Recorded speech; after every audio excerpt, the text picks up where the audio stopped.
Front and Center. Front and Center.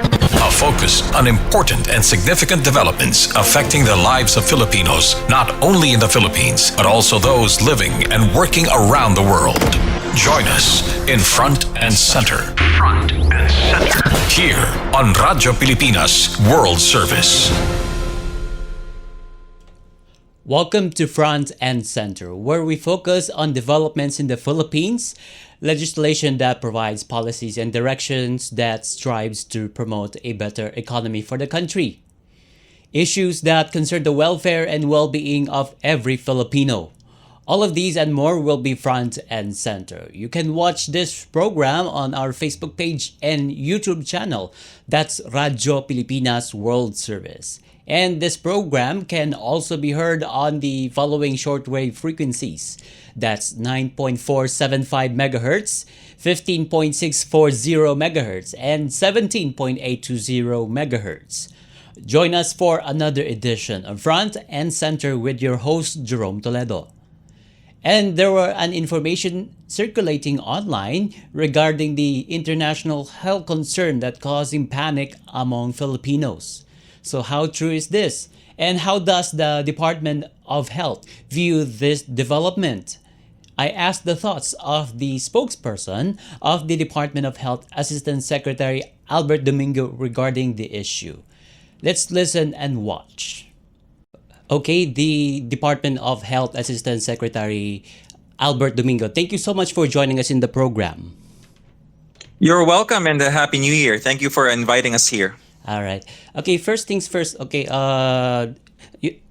this new year, there's information circulated online, which is the alleged international health concern from China. Although there is no confirmation from either Chinese health authorities or the World Health Organization regarding the human metapneumovirus, if I pronounce it correctly, as Domingo. Okay, so should the Philippines be mindful of this international health concern from China?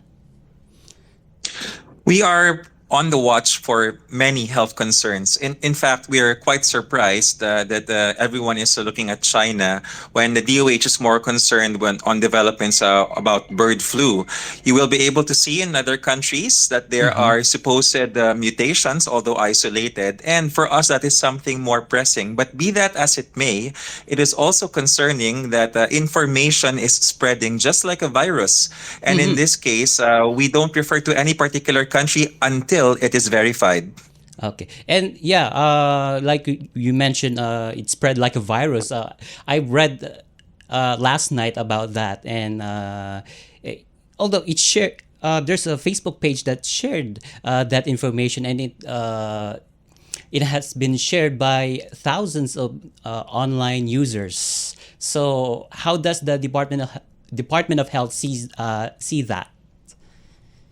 In this new era of post-pandemic possible misinformation, that particular website or Facebook page that you referred to was figured in an earlier incident of misinformation. I'm referring to late in the 2024 fourth quarter, where the weather was supposedly, I think we're referring to the same site. This supposed weather site, which is not a real weather site, did post something about, what's the typhoon name? Kino or something, the letter Q typhoon, supposedly coming in December. And that was actively refuted as misinformation and disinformation by our Weather Bureau and by all other international weather agencies.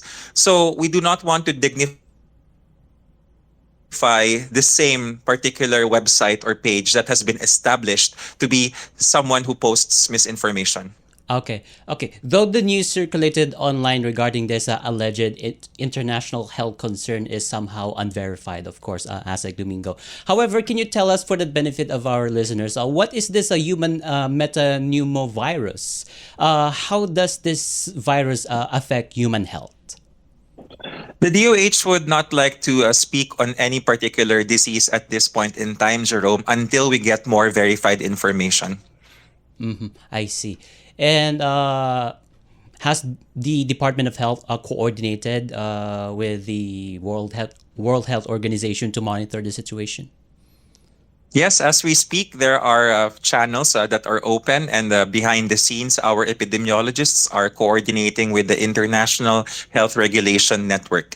There are many processes that happen behind the scenes. We realize that we need to communicate this more often, but this is similar to the hospital, where sometimes there are procedures that have to be done by doctors, and we have to do it quickly, and then we Mm-hmm. just come out of the operating room or of the ER and we communicate with the public on what happened inside. Please stand by for more information. Oh, okay. So it means to say that that the public uh, should like view or like subscribe or watch out for info or official announcements from the health department regarding this situation or international health situation. Yes. Yes, that is correct. The best thing to do, the best remedy right now for the public would be to always check their sources. The official DOH pages on the internet are the following. On the web, it's www.doh.gov.ph. Mm-hmm. On Facebook, it is DOH.gov.ph. Look for the blue verified check mark. On X, it's a DOH.gov.ph. Also look for the verification check mark. And I think the verification on X for government sites is gray. It's not blue. And then Mm-hmm. for Instagram, it's DOH.Philippines. And for TikTok, it's DOH.gov.ph. I see. And the people should as well watch out for announcements from the World Health Organization as the organization that handles health related issues, right? Yes, that is correct. We have the benefit of having the World Health Organization Regional Office for the Western Pacific here with us in Manila. It's actually located in the city of Manila. And the website for WePro, as we call it, is who.int/WePro or wepro.who.int, either of the two. Okay. I would like to ask this: is this kind of health concern happens during winter season? As we know, ASEC Domingo, COVID 19 pandemic began during winter. So, is this kind of health concern happens only during winter? Health concerns happen throughout the year. Let's not forget, earlier in 2024, we did have concerns about pertussis or even measles, and that wasn't in winter. So the season itself is not the cause. Although we do know during winter, a lot of respiratory illnesses, not necessarily new ones, the old ones, rhinoviruses, colds, coughs, they all happen during winter because temperatures are lower, people gather more often, throats and noses are dry, the immune system may be a bit impaired because of the season, but that is not an automatic cause of concern to say that now is the time for such diseases to come out. And before we end, I also asked ASEC Domingo about the Commission on Audit's findings regarding PhilHealth's payment issues to hospitals. Here's what he said. Okay, one last thing before we wrap up this interview, Asek Domingo. So, on another issue, which is PhilHealth issue. So, what is the direction from the Department of Health to PhilHealth to pay hospitals? As I've read an article, Commission on Audit's annual audit report in 2023, it showed that government hospitals had claims worth almost 600 million Philippine pesos, which were denied for reimbursement by the state health insurer. And another more than 700 million pesos were classified as returned to hospital due to non-compliance with provisions of the RA or Republic Act 7875. What's the direction from the Secretary of Health, Secretary Herbosa, and would this be deducted from the fund of PhilHealth? Let's be very clear. The job of PhilHealth is to pay the health benefits of its members. When the Commission on Audit made a finding that you mentioned that there are return to hospital claims and even denied claims, the problem here is services have already been rendered. Department of Health hospitals never stop in giving health services. The only issue here is where will we get the payments from? Do we get it from PhilHealth? Do we get it from our budget? Do we get it from the Medical Assistance for Indigent and Financially Incapacitated Patients program or the MAIFIP program? Or do we charge patients? Obviously, we don't charge patients in government. Thankfully, we do have line item budgets. So to your question on what the directive of the Secretary of Health and Chairman of the PhilHealth Board of Directors is, PhilHealth should pay the health benefits of its members. These overly complicated regulations have to give way to more humanistic regulations, deadlines that are set for 60 days that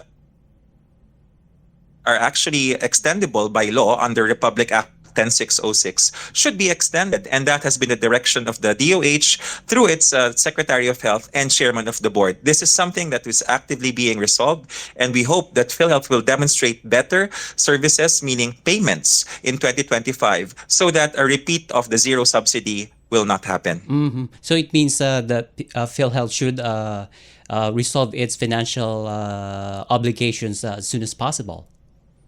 That's correct. Okay. All right.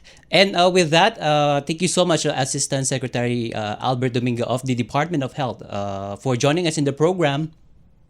All right. Thank you so much. Bye-bye. Happy New Year.